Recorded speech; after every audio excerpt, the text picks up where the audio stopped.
شر عباده ومن همزات الشياطين وليحضرون. أعوذ بالله الذي يمسك السماء أن تظل الأرض إلا بإذنه من شر ما خلق وذرأ ومن شر الشيطان وشركه. أعوذ بالله السميع العليم من الشيطان الرجيم. بسم الله الرحمن الرحيم. بسم الله الرحمن الرحيم. إن الحمد لله نحمده ونستعينه ونستهديه. من يهده الله فهو المهتدي ومن يضلل فلن تجد له وليا مرشدا. نشهد أن لا إله إلا الله ولي الصالحين ونشهد أن محمدا عبده ورسوله. اللهم صل وسلم على المبعوث رحمة للعالمين محمد بن عبد الله وعلى آله وصحبه وسلم. Chers frères et sœurs, Allah subhanahu wa ta'ala nous dit dans le Saint-Coran, Bismillahir Rahmanir Rahim, wa zakir fa inna zikra tanfa'ul mu'minin. Rappelez, car le rappel est utile aux croyants sincères. Nous avons entamé, il y a de cela presque un mois, de parler des droits de l'enfant. Et ces droits sont établis par le Seigneur du monde, Allah. C'est comme ce sont les droits d'Allah. Si nous les appliquons, Allah subhanahu wa ta'ala nous donne le contrôle des enfants. Mais si nous ne les appliquons pas, les conséquences sont celles que nous constatons très souvent dans nos sociétés.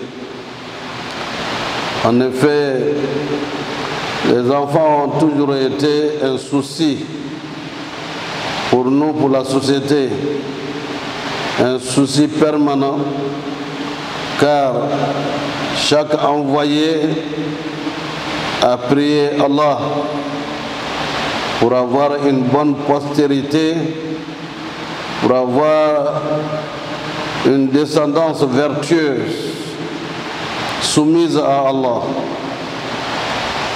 Et pour ce faire,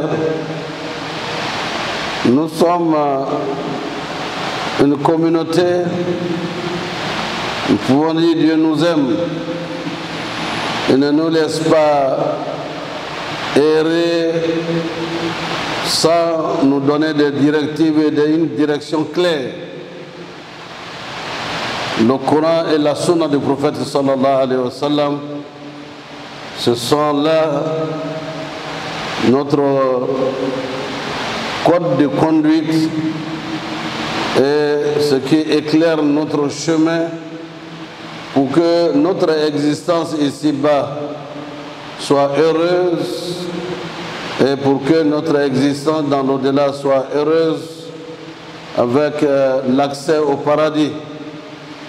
Qu'Allah subhanahu wa ta'ala nous accorde Jannatul Firdaus, Inch'Allah, ainsi qu'à nos parents qui nous ont précédés dans l'au-delà. Donc dans la série des droits de l'enfant, il y a le droit à la liberté d'expression, le droit à la parole. C'est un droit extrêmement important car il répond à beaucoup de préoccupations, il répond à beaucoup de situations que nous devons suivre avec pertinence, avec vigilance. Il y a quelques années seulement où nous avons entendu ici la parole est libérée. Dans notre société, si on fait une analyse critique, tout le monde n'a pas droit à parler et à dire tout et du n'importe quoi. C'est cette ce désordre de langage qui s'est installé sur les réseaux sociaux. Tout est banalisé. Il n'y a même plus d'autorité sacrée. Or, la sagesse nous enseigne que la parole, si elle est un don de Dieu, on apprend. On apprend à parler. Et on doit se retrouver dans 4 situations où, dans une situation, on pose la question de savoir qui parle, qu'est-ce qu'il dit et où doit-il parler, comment parler. Si la parole perd cet habillement, la parole ne peut que provoquer la douleur et le désordre. La parole, nous l'avons reçue de nos ancêtres. La parole soigne et la parole blesse. N'est-ce pas que le Coran est la parole incréée d'Allah? C'est une lumière, c'est une droiture et il nous apprend à dire ce qui est vrai, ce qui est vérité. Ainsi donc, l'enfant a droit à la liberté d'expression. Ce droit comprend la recherche d'informations et de pensées par le respect de la morale dans ce qu'on dit, le respect de l'éthique, savoir, pour parler à mes amis d'enfance, il y a un langage qu'on utilise. Pour parler à mes aînés, en tant qu'enfant, j'ai des propos à tenir. Pour parler à mes parents, il y a une manière de parler. Il y a une attitude pour parler. Vous voyez, le sage Luqman qui demande à son enfant de ne pas parler à une si haute voix, comme le ferait un âne qui braie. Là encore, il y a une manière de parler. Et les parents disent à l'enfant, non, c'est comme ça on parle. Non, on ne dit pas ça, voilà comment on le dit. Pour que la droiture s'observe dans la parole, pour que la morale et l'éthique se reconnaissent dans la parole, et pour que l'enfant apprenne à parler ce qui est son droit naturel, mais qui provient d'une éducation à la langue, une éducation linguistique et une éducation sociale de la langue, une éducation culturelle de la langue. N'est-ce pas, chers frères et sœurs, que lorsqu'on entend le Coran récité par tel, et on entend le même Coran récité par tel autre, on voit la différence de la beauté de ce livre. Et on va jusqu'à dire il y a 7 façons de produire et de réciter le Coran. L'une ne ressemble pas à l'autre. Et tout cela restitue la beauté de la langue, la gravité quelquefois de certaines parties du Coran en parlant des dictateurs comme le Pharaon, comme Namroud et autres. Il y a la beauté structurelle de la langue, avec ceux qui reconnaissent le Coran tout en n'étant pas écrit en poésie. On y ressent l'allitération. Ta, ta, ta, ta. Alhamdulillahi Rabbil Alamin, Ar-Rahman Ar-Rahim. À la descente, on sent une mélodie. C'est aussi cet enseignement que l'on doit retenir. Et c'est pour cela que la meilleure, c'est d'apprendre le Coran aux enfants dès le bas âge, pour que la morale commence à s'adresser à son cœur avant d'arriver à sa conscience et à son intelligence. L'enfant doit également savoir comment et où parler. Parlant de la liberté d'expression de l'enfant, Ibn Abbas radiallahu anhu était un enfant, tout petit enfant. Lorsque Sayyidina Omar ibn Khattab radiallahu anhu tenait le conseil des ministres, c'était le conseil où se trouvaient les compagnons du prophète sallallahu alayhi wa sallam. C'était le conseil des ministres. Et chaque fois, il y a ce petit enfant de 9 ans qu'il amenait avec lui. Ce n'était pas son enfant. Il y avait d'autres sahaba qui avaient des enfants plus grands que cet enfant. Il a senti dans les regards, quelquefois inquisiteur, mais pourquoi cet enfant vient assister à notre conseil? Et le sachant est très psychologue, et l'ayant compris, il a pris une sourate pour interroger les compagnons du prophète sallallahu alayhi wa sallam, comment ils comprennent cette sourate. Sourate Nasr, Bismillahirrahmanirrahim. إذا جاء نصر الله والفتح ورأيت الناس يدخلون في دين الله أفواجا فسبح بحمد ربك واستغفره إنه كان توابا. Ainsi, la sourate, il demande, mais qu'est-ce que ici Allah subhanahu wa ta'ala nous annonce? Les compagnons, certains et beaucoup sont allés dans le sens que la victoire d'Allah est arrivée. Et quand on a la victoire, il faut demander pardon à Allah et il faut glorifier Allah et le remercier. Et il demande au petit enfant, qu'est-ce que le Seigneur du monde veut nous dire ici? Il dit par ce verset, Allah veut nous enseigner que le séjour du prophète Muhammad sallallahu alayhi wa sallam est fini dans ce monde.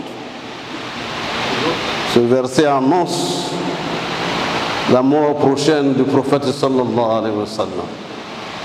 C'est comme si c'est ce jour-là que le verset a été révélé. Ça nous enseigne, chers frères et sœurs, que des enfants peuvent être très matures. Et on n'éloigne pas toujours les enfants du cercle des anciens. Certes, on peut leur donner la parole, mais il est bon qu'ils apprennent.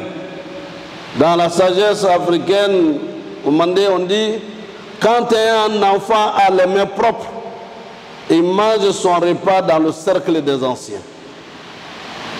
Il faut donner la parole aux enfants assez souvent pour tester et savoir jusqu'à quel niveau ils ont mûri. Et ça aussi, ça fait partie du droit de l'enfant. Comment peut-on savoir que ce qu'il dit est bien et il doit le dire, ou éviter de dire ce qui ne doit pas être dit?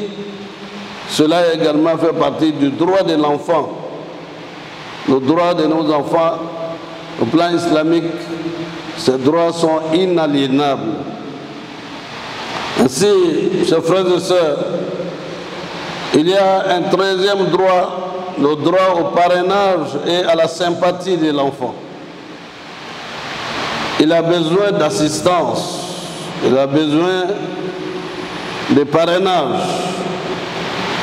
Cela est basé, ce concept est basé sur l'empathie, l'amour de l'enfant, la pitié qui peut s'attendre aux orphelins.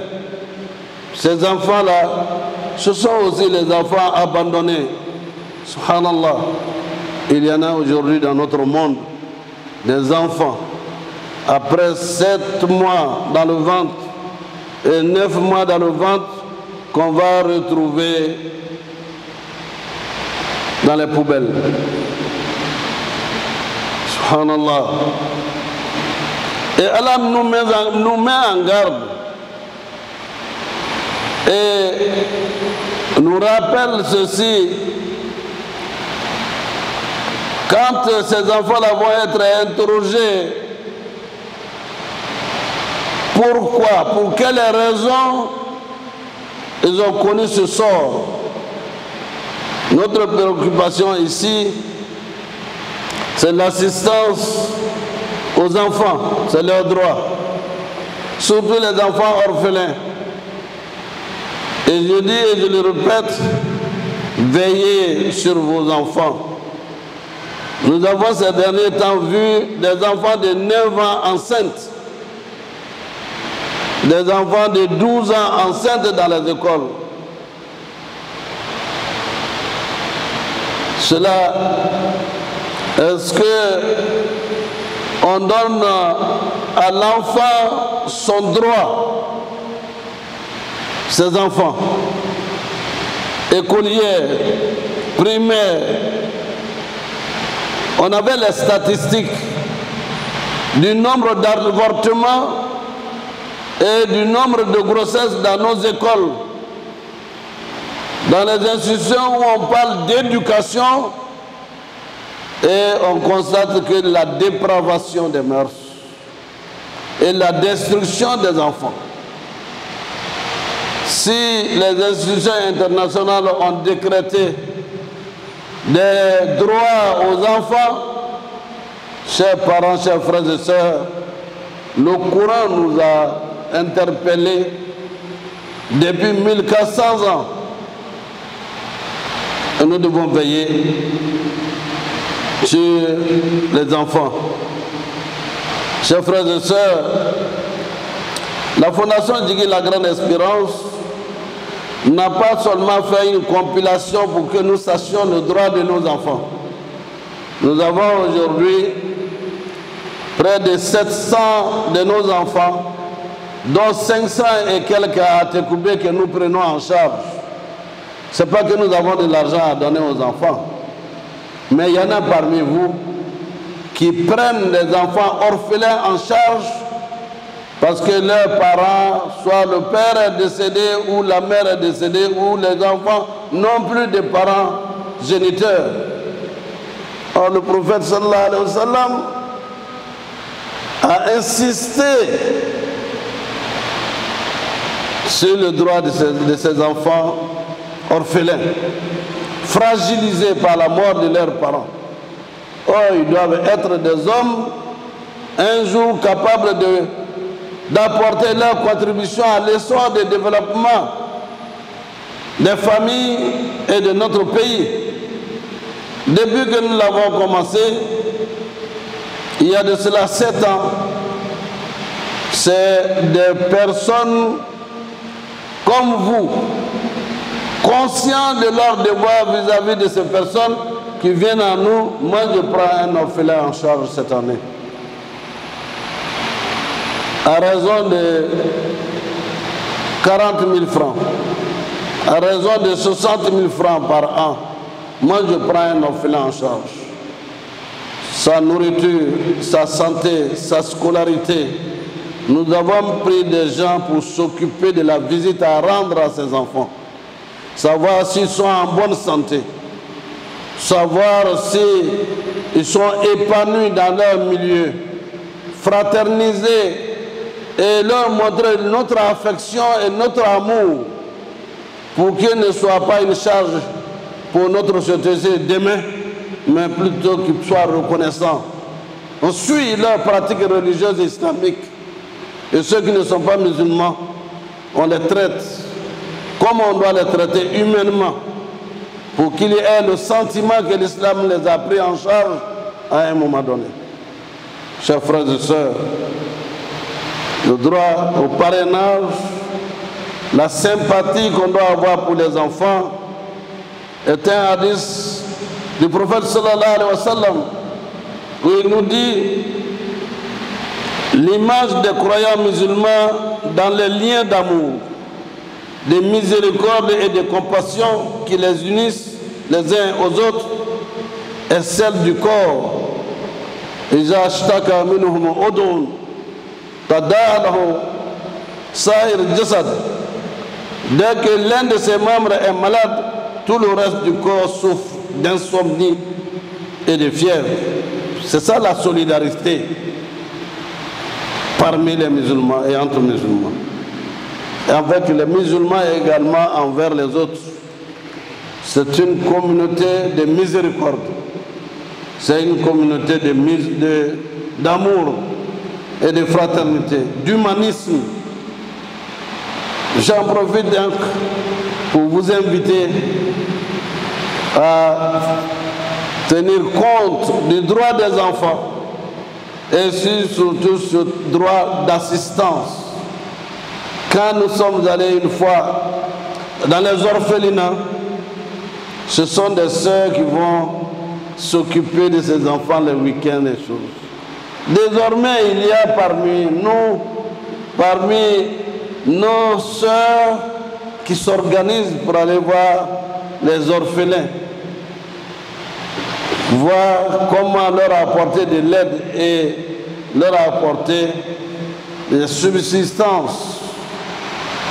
J'ai vu certains enfants dont les parents sont vivants sortir de là avec les larmes aux yeux pour dire nous on mange ce qu'on veut et ceux-là c'est quand les gens viennent leur apporter à manger qu'ils mangent. Ainsi, chers frères et sœurs, ces droits, il faut que notre communauté en soit consciente. Ainsi donc, qu'Allah nous donne les moyens de nous occuper de nos orphelins et qu'il nous donne également les moyens financiers, matériels et la sagesse nécessaire pour prendre en compte les droits de nos enfants et pour que Allah subhanahu wa ta'ala nous accorde sa grâce, sa bénédiction, qu'Allah nous guide dans le droit chemin, qu'il nous guide dans le chemin de ceux qu'il a commandé de ses bienfaits. أقول قولي هذا واستغفر الله لي ولكم ولسائر المسلمين من كل ذنب فاستغفروه إنه هو الغفور الرحيم.